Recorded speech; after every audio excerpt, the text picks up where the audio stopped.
Welcome to another episode of Unlocking the Mind Behind Make More, Work Less. Hi, my name is Fong. I'm an entrepreneur, business strategist, real estate investor, speaker, and also a best-selling author. And every single day, I help others unlock the potentials and guide them to succeed, whether to increase their credibility, expand their exposure, or by adding to their multiple streams of income.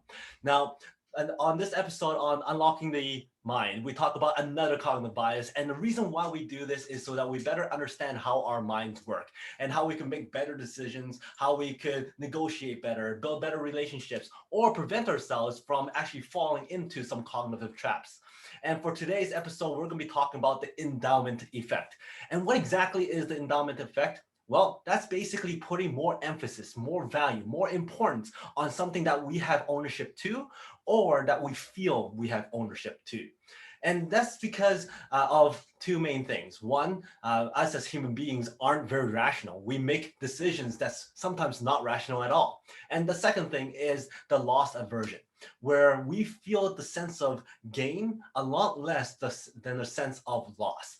And that's because when we lose something, that feeling of loss is so much more greater. It feels like a part of us is going away, a part of us is missing versus that gain. And that gain, it increases our happiness level, but not as much as the loss feeling when we lose something. So that is the endowment effect. And to be more specific, it is where one person is more likely to retain an object that they already own rather than go out to obtain that object that they don't own yet. And again, that is the endowment effect. Now, how is this actually tested? How do we actually know that this actually exists? Because we might think that we're rational, but when it comes to some tests that's been done, we're actually not thinking rationally at all. So let's say, for instance, we have a seller who's holding a mug, and we have a buyer who wants to buy that mug. In all rationality, you would think that they would both say the same number. He would say, hey, let's sell this mug for $4. And this person says, yes, I want to buy that mug for $4. And that would be rational because we will be thinking rationally and we should end up to roughly the same number.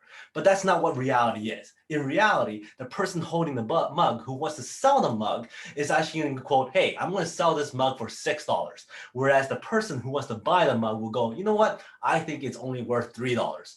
So that's because we're not thinking rationally. And it's also because of that endowment effect. We feel that once we have that ownership, once we have that feeling of ownership, then we think that there's more value in that mug. So how do we know this? Well, let's say, for instance, and this test was done, that both of these people, both the buyer and seller is holding the mug, and they ask the same question. How much would you sell it and how much would you buy it for? And the person goes, well, I want to sell for $6. I want to buy it for $5.90. Notice the numbers are actually a little closer because this person has a sense of ownership because they're holding the mug. They haven't bought it yet, but they're just holding the mug. Now, the same thing happened if we take away both mugs. They both don't have a mug, and this person goes, I want to sell it for $3.10. And this person goes, I want to buy it for $3. And the thing is, once again, that gap is so much less compared to if one person had the mug and one person didn't have the mug. So how do we see this being done or implemented in our daily lives? Well, why do you think when you go buy a car, they want you to go and test drive the car?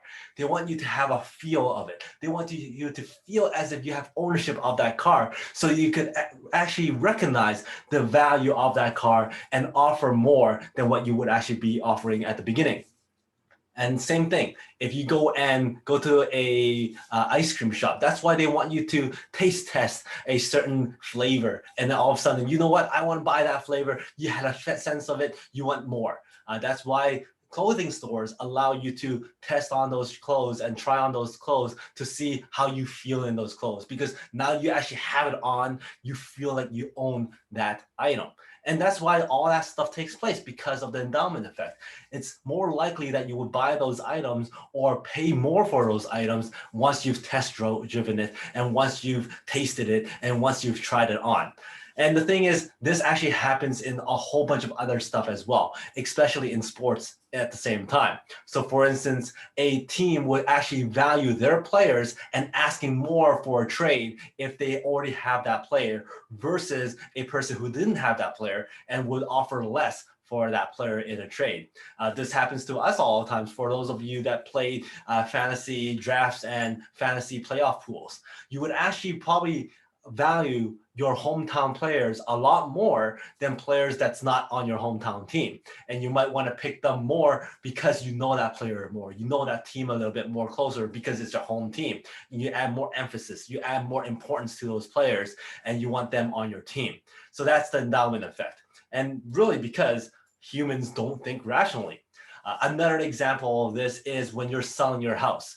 Because the house is yours, you have memories attached to it, you have emotions attached to it, you obviously believe that it's worth more, it's more valuable to you than the person who's coming to buy your house. And that's why you would actually price your house a little higher. So how do we kind of avoid this situation? Well, that's why we do comparables when it comes to houses. That's why we do comparables when we look at sports teams and compare them to different players. Same with when we're test driving cars. We might test drive more cars before we decide which car to buy. When we have more information, more things to compare to, then we're able to make better decisions and more rational decisions, and not just that one small sample when the endowment effect is actually affecting our decisions, making our decisions not rational. Another example of this was clean air. How do you put a value on clean air? So there was a test done asking people, how much would you actually pay for clean air? So let me ask you this question. How much would you actually pay for clean air? Okay, now imagine that you have clean air ready, you have abundance of it. How much are you willing to sell that clean air for somebody else?